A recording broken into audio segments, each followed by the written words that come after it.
আমরা আজকে প্রথমে ডিসকাস করব শতকরা সংযুতি বা পার্সেন্টেজ কম্পোজিশন বলতে কি বোঝায় সেটা নিয়ে।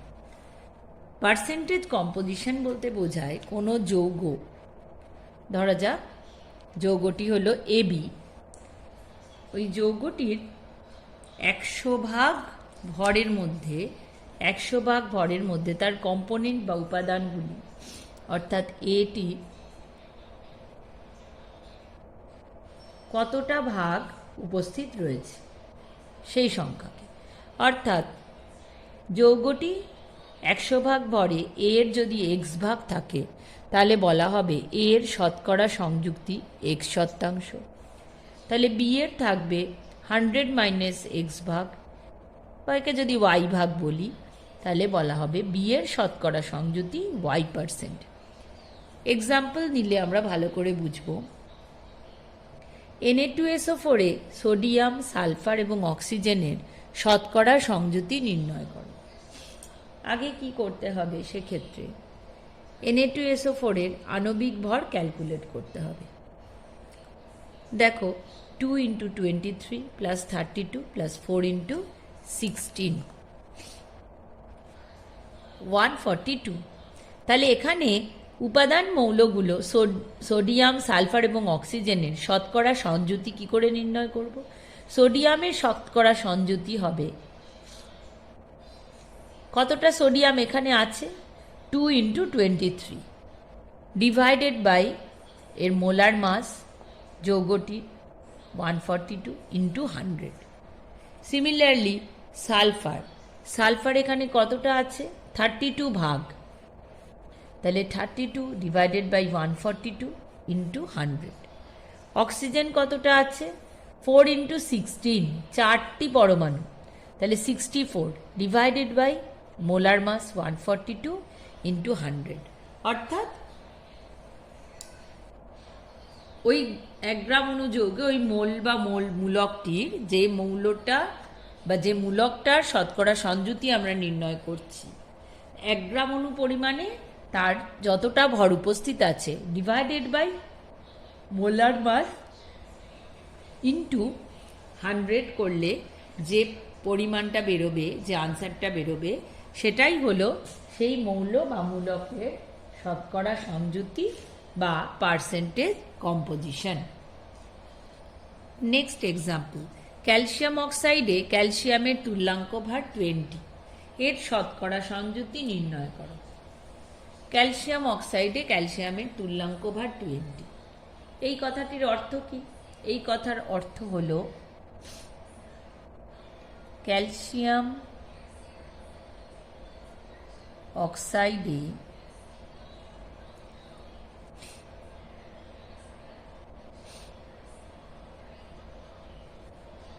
কুড়ি গ্রাম ক্যালসিয়াম যুক্ত আছে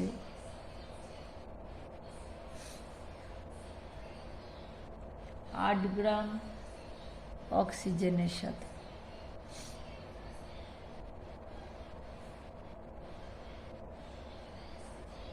তাহলে 8 গ্রাম অক্সিজেনের সাথে 20 গ্রাম ক্যালসিয়াম যুক্ত আছে।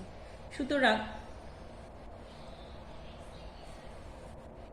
এখানে ক্যালসিয়ামের শতকরা পরিমাণ কি হবে 20 ডিভাইডেড বাই মোট ভর কতটা হচ্ছে 20 + 8, অর্থাৎ ক্যালসিয়াম যদি 20 গ্রাম হয়, অক্সিজেন 8 গ্রাম, 20 + 8 ইন্টু 100,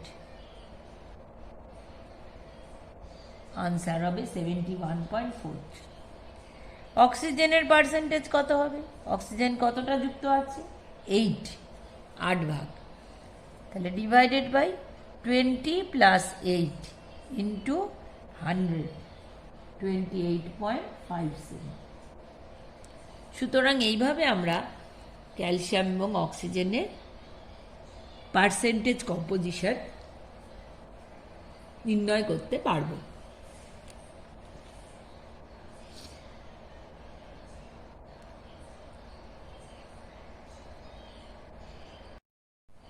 স্থূল সংকেত বা ইংলিশে যাকে বলে এম্পিরিক্যাল ফর্মুলা। কোনো যৌগের অণুতে যে মৌলগুলো থাকে, মৌলের পরমাণুগুলো থাকে, তাদের যদি লঘিষ্ঠ পূর্ণসংখ্যার সরল অনুপাতে প্রকাশ করা যায়, তখন যে সরলতম সংকেত পাওয়া যায় তাকে ওই যৌগের স্থূল সংকেত পাওয়া বলে। দেখো, গ্লুকোজ C6H12O6 হলো গ্লুকোজের একটি অণু। এর মধ্যে কার্বন, হাইড্রোজেন, অক্সিজেন এদের অনুপাত কত? 6:12:6, অর্থাৎ 1:2:1। ঠিক আছে, সুতরাং এর পরমাণুগুলোকে যদি লিখি CHO, তাহলে এর স্থূল সংকেত হবে CH2O। অর্থাৎ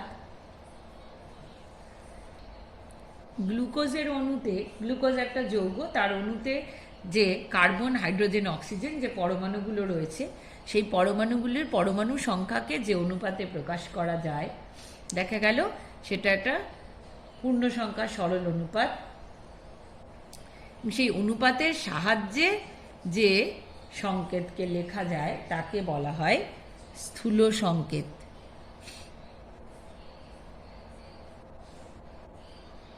বা এম্পিরিক্যাল ফর্মুলা।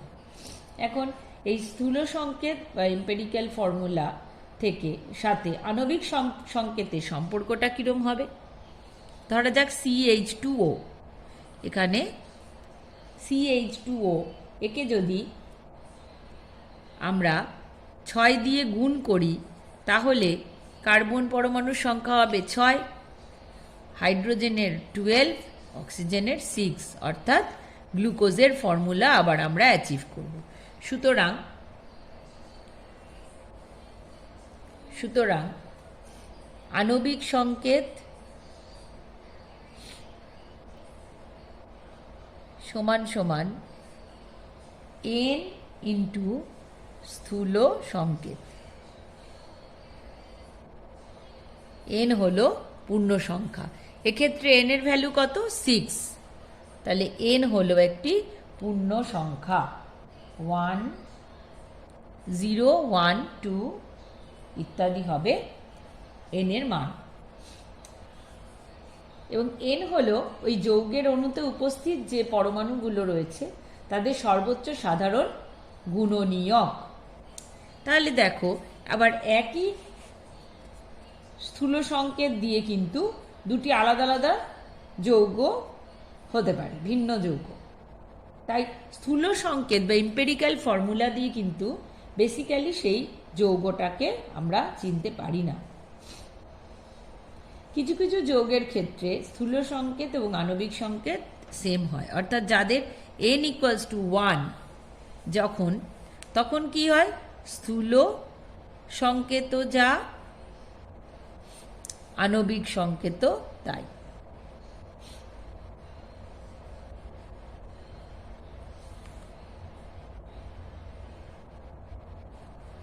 যেমন ফর্মালডিহাইড বা যেভাবে রিপ্রেজেন্ট করা হয় HCHO, এর ক্ষেত্রে স্থূল সংকেত যা, আণবিক সংকেত তাই। বেনজিন আর acetylene C6H6 CH triple bond CH বা C2H2 এর স্থূল সংকেত কি হচ্ছে? CH2, তাই তো? স্থূল সংকেত হচ্ছে CH, একে প্রকাশ করা যায় CH2, এর স্থূল সংকেত হচ্ছে CH। সিমিলারলি C6H6 কেও আমরা লিখতে পারি CH ইন্টু n, এর বদলে 6, তাহলে এরও স্থূল সংকেত হচ্ছে CH।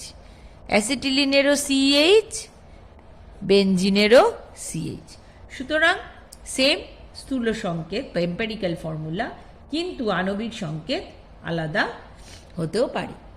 আবার কোনো কোনো যৌগের ক্ষেত্রে স্থূল সংকেত এবং আণবিক সংকেতের মান সমানও হতে পারে। এবার দেখো কিভাবে আণবিক সংকেত নির্ণয় করা যায়। আমরা একটা এক্সাম্পল নিচ্ছি। কোনো যৌগ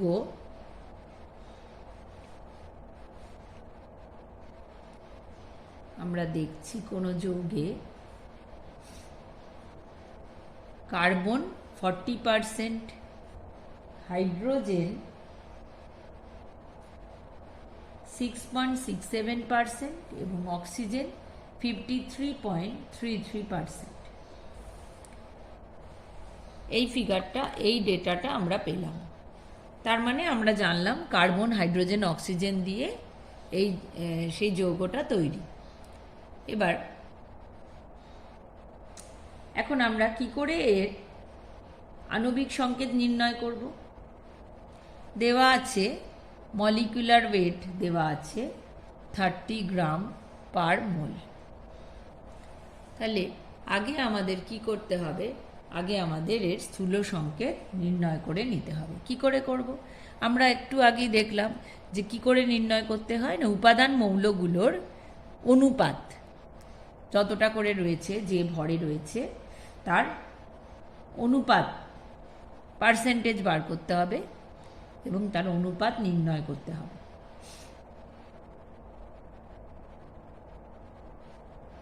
two be more precise, carbon, hydrogen, oxygen পরমাণু যে সংখ্যায় রয়েছে এখানে তার অনুপাত নির্ণয় করতে হবে। কি করে সেটা নির্ণয় করা যাবে? এদের যে শতকরা পরিমাণ, সেই শতকরা পরিমাণকে পারমাণবিক ভর দিয়ে ভাগ করলে আমরা তাদের পরমাণুর সংখ্যা নির্ণয় করতে পারব। সুতরাং তাহলে কার্বনের ক্ষেত্রে পরমাণুর সংখ্যা কি হবে?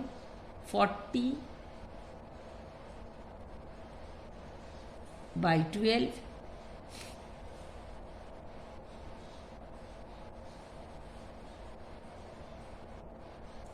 হাইড্রোজেনের ক্ষেত্রে 6.67/1, অক্সিজেনের ক্ষেত্রে 53.33/16। তাহলে পরমাণুর সংখ্যার অনুপাত, পরমাণুর সংখ্যার অনুপাত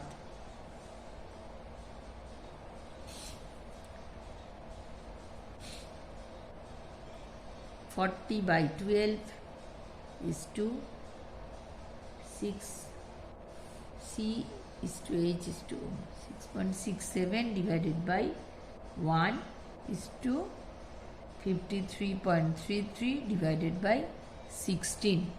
এখান থেকে আমরা ক্যালকুলেট করে পাবো 1:2:1। ঠিক আছে, তাহলে যৌগটার স্থূল সংকেত কি হবে? কার্বন সি একটা, H2 অক্সিজেন, এটা হবে ওর স্থূল সংকেত। এবার তোমরা বলবে যে এইভাবে তো আমরা স্থূল সংকেত নির্ণয় করতে পারলাম, কিন্তু আমরা এর আণবিক সংকেত কি করে নির্ণয় করব? আণবিক সংকেত কি করে নির্ণয় করব? আমরা জানি যে ওর আণবিক ভর হচ্ছে 30 গ্রাম পার মোল। সুতরাং আমরা কি বলবো? ধরে নিলাম ওর আণবিক সংকেত, ধরে নিলাম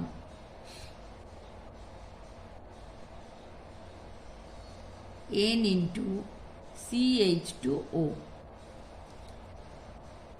সুতরাং এর আণবিক সংকেত আমরা জেনে বার করলাম, ধরে নিলাম N×CH2O, সেখানে N একটা পূর্ণ সংখ্যা।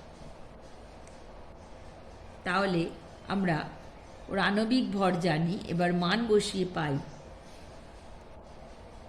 কার্বনের জন্য 12 প্লাস 2×1 প্লাস 16 ইন্টু N সমান সমান কত? ওর মোলার মাস যত 30। এখান থেকে N এর ভ্যালু আমরা পাচ্ছি 1। n এর ভ্যালু 1 পেলে আণবিক সংকেত হবে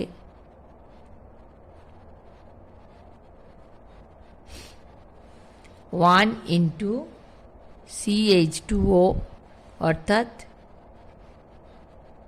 CH2O বা HCHO ফর্মালডিহাইড।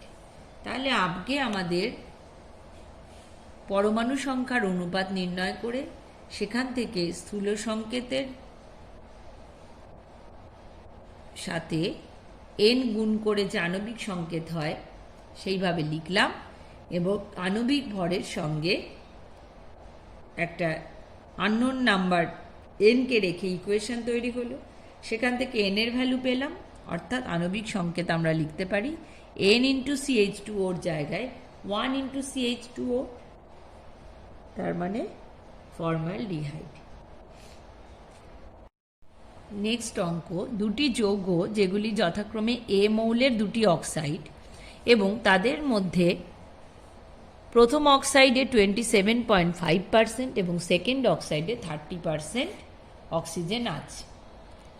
আর দেওয়া আছে দ্বিতীয় অক্সাইডে আণবিক সংকেত A2O3, তাহলে প্রথম অক্সাইডের আণবিক সংকেত নির্ণয় করো। ধরে নিলাম A এর পারমাণবিক ভর m, তাহলে সেকেন্ড অক্সাইডে 3 ইন্টু 16 ভাগ ভরের অক্সিজেনের সাথে যুক্ত আছে কত?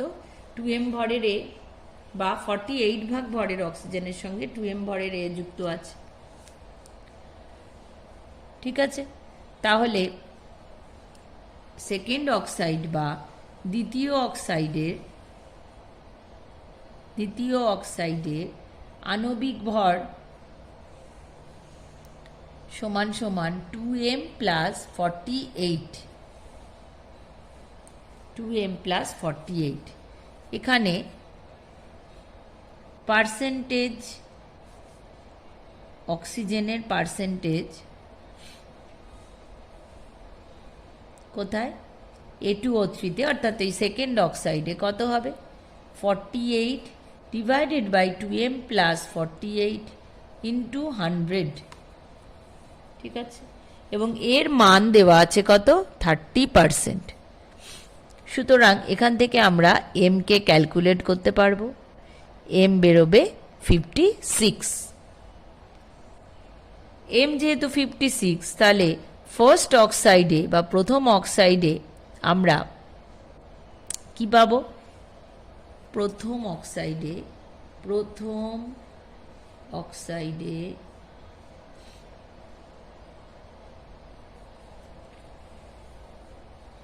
A এবং অক্সিজেনের যে স্টয়চিওমেট্রিক প্রপোর্শন, সেটা কি হবে? স্টয়চিওমেট্রিক যে প্রপোর্শন সেটা হবে A:A, সেটা হবে A হলো 100 মাইনাস 27.5। অক্সিজেন যেহেতু 27.5 ছিল, তাহলে এর পরিমাণ হবে 100 মাইনাস 27.5